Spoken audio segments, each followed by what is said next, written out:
What's up guys, welcome to today's video. I hope you guys are all having a great weekend so far. So today's video is actually going to be a follow-up video on the previous one on this channel where I actually went and checked out a potential property that me and my business partner were looking to purchase. I wanted to follow up with you on my final thoughts after spending a few days back at home discussing with a few people, discussing with my real estate agent. We ended up putting an offer on the house, so that is something that I want to talk about and touch base with as well. So I'm just going to basically make this video short and sweet, do a follow-up, give you guys my thoughts, my approach, and our actual offer on the property. So sit back, relax, and enjoy. So first and foremost, if you guys didn't watch that video, I highly suggest pausing this one and go back and watch the one that I'm referencing. I will leave the link in the description down below. It was a very insightful video and I really enjoyed filming it, but that'll give you guys a little bit more backstory on this. So I went over to this property 2 days ago and I went and contacted my real estate agent. This is something I want to touch on later in the video. I'm not currently a real estate agent in Arizona. It's actually something that I'm currently working towards for this specific reason. As a lot of you guys know or are familiar with real estate,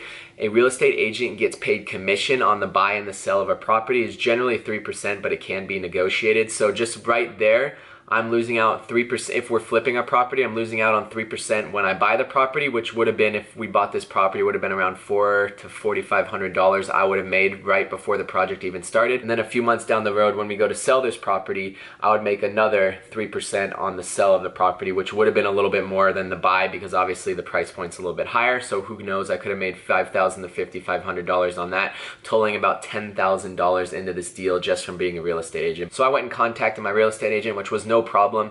He's a very, very experienced fix and flipper. He's one of the best in Arizona, not only for being an agent, but being a fix and flipper himself. I was more than happy to have him get involved so he can make his commission because he helped us with our last flip and he's actually was my agent on my 2 rental properties as well. So he's very knowledgeable. He would have been able to help us throughout this entire project. He knows contractors and all that stuff. So I was more than happy to get him involved. We ran some numbers. First and foremost, the numbers that I talked about in my last video, I said around, I think I said $25,000 to $30,000 in estimated renovations. That was before I went in the backyard and looked and got a closer look at the addition.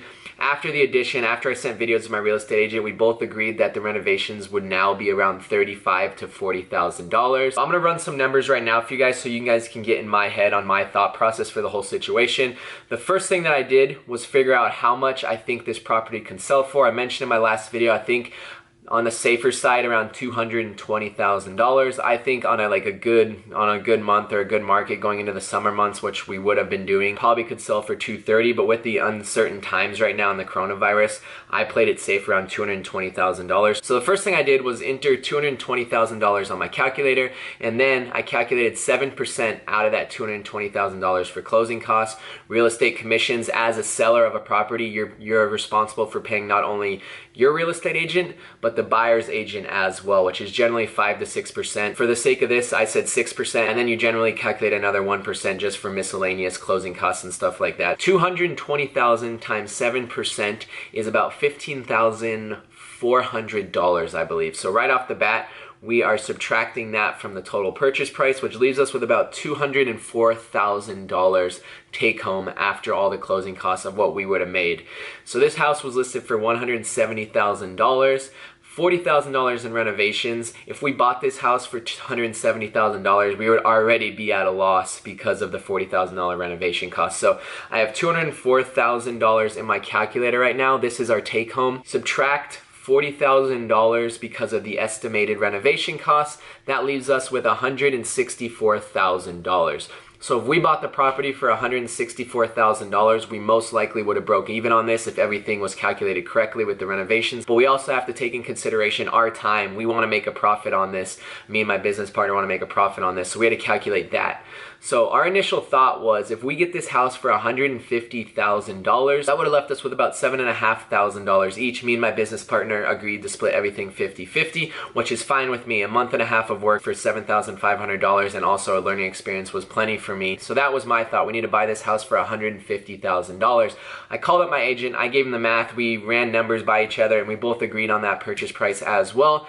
So now this comes to the negotiation. You don't want to just go straight up and say $150,000 because usually usually they're going to counter that, and if they counter that, you're already above what you wanted it for. So we had to go under what we wanted it for, so when they did counter, we met right in the middle, right in the sweet spot of where we wanted the purchase. We both agreed around $142,500 would be a good start to an offer, so that's exactly what we did. We offered them $142,500, and my agent got a text back from the seller's agent earlier this morning, and I want to read this to you guys. Thank you for your offer on.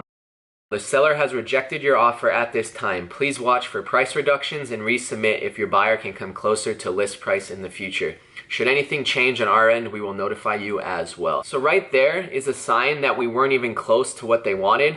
If we were relatively close to what they wanted to sell the property for, they probably would have counteroffered. But with no counteroffer whatsoever, it means that the spread of what I wanted to buy it for and what they wanted to sell it for is pretty far apart, meaning that we probably wouldn't come to an agreement. I haven't moved any further than that, but I actually checked out Zillow an hour ago. Keep in mind, we got this response this morning. It's around 3 o'clock in the afternoon right now. I looked on Zillow an hour ago, and they actually reduced the price of this house $10,000 to $159,900, which is a big price drop.